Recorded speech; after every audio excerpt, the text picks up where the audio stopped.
नमस्कार सभी भक्तजनों का मैं संदीप सिहारे हार्दिक स्वागत करता हूं। आज का यह वीडियो बहुत महत्वपूर्ण होने वाला है। इसमें राम तत्व का वर्णन है। वास्तव में राम कौन है, इसी पर आज हम चर्चा करने वाले हैं। राजा मनु और शत्रुपा दोनों अच्छे आचरण वाले थे। राज्य करते बहुत समय हो गया था। बुढ़ापे ने आ घेरा, परंतु हरि भक्ति नहीं की। इस कारण से राजा और रानी बड़े दुखी थे। अपने पुत्र उत्तानुपाद को राज्य सौंपकर वह हरि तप करने के लिए नैमिषारण्य क्षेत्र में जा पहुँचे। वहाँ ऋषि मुनियों का दर्शन कर उनसे हरि चरित्र को सुना और इस प्रकार से उन्हें हरि चरणों में प्रेम हो गया। बड़ा कठोर तप किया। हजारों वर्ष व्यतीत हो गए। उनके तप को देखकर ब्रह्मा, विष्णु और भगवान शंकर तीनों ही वहाँ पधारे। राजा और रानी से कहा वर मांगो, परंतु उन्होंने इस ओर कोई ध्यान ना दिया। उनका तप चलता रहा। ब्रह्मा, विष्णु और शंकर वहाँ से लौट गए। उनके अपार तप को देखकर अनादि अनंत और जो निर्गुण ब्रह्म है, उसने जाना कि वास्तव में यह राजा और रानी हमारे सच्चे प्रेमी हैं, हमारे चरणों में प्रेम करते हैं, हमसे मन लगाते हैं। तब आकाशवाणी हुई, वर मांगो।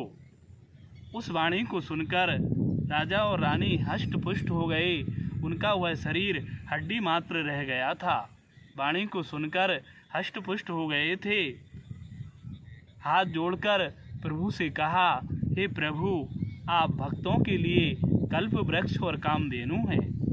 आपके चरण रज की वंदना ब्रह्मा, विष्णु और शंकर आदि करते हैं। नाथ, आप संपूर्ण विश्व के स्वामी हैं, सभी भक्तों को शरण देने वाले हैं।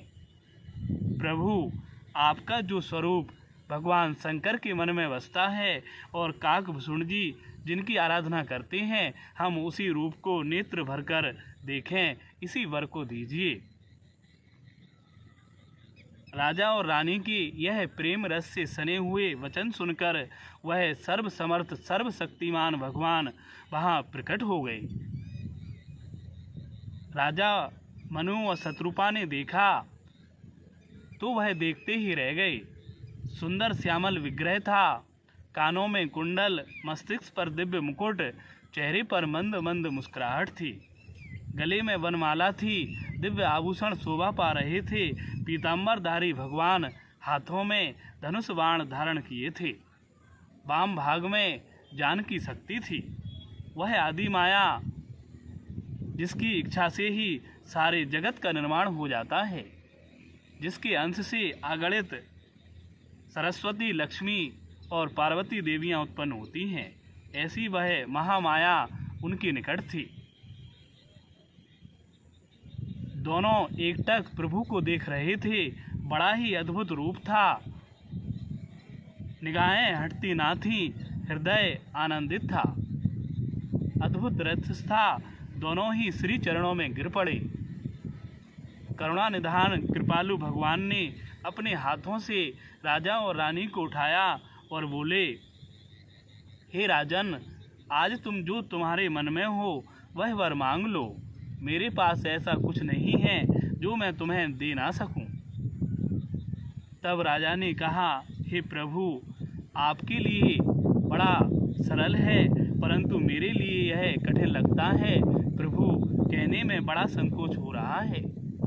तब श्री भगवान ने कहा, हे राजन, आप संकोच छोड़कर अपनी इच्छा कहें।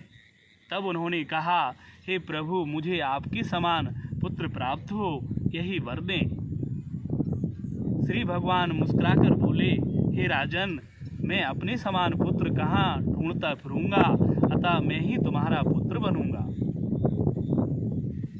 शत्रुपा को हाथ जोड़े देखकर श्री भगवान ने कहा, हे देवी, तुम्हारे मन में जो इच्छा हो वह वर मुझसे मांग लो। शत्रुपा ने कहा, हे नाथ, आप वर देना चाहते हैं तो हे प्रभु, आपके भक्तों को जो सुख प्राप्त होता है, जो गति मिलती है, वही मुझे प्राप्त हो। आपके चरणों में प्रेम हो। इस प्रकार कहा। तब श्री भगवान ने कहा, हे देवी, तुमने जो मांगा है वह सब तुम्हें प्राप्त होगा। हे राजन और हे रानी, तुम दोनों स्वर्ग जाकर वहाँ अमरावतीपुरी में निवास करो। जब तुम दशरथ और कौशल्या होगे तब मैं तुम्हारे यहाँ प्रकट होऊंगा। अंशों सहित देह धारण कर ऐसे ऐसे चरित्र करूँगा जिन्हें गाकर भक्तजन संसार सागर से तर जाएंगे, उनकी मुक्ति हो जाएगी। यह सत्य है, मैं मनुष्य रूप में तुम्हारे यहाँ प्रकट होऊंगा, दिव्य लीलाएं करूँगा। इस प्रकार उन श्री भगवान ने कहा और ऐसा कहकर वह दीन दयालु अविनाशी भगवान अंतर्ध्यान हो गए।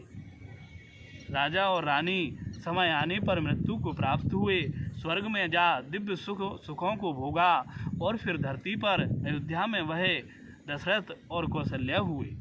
तब उनके यहाँ परब्रह्म परमेश्वर राम रूप में प्रकट हुए।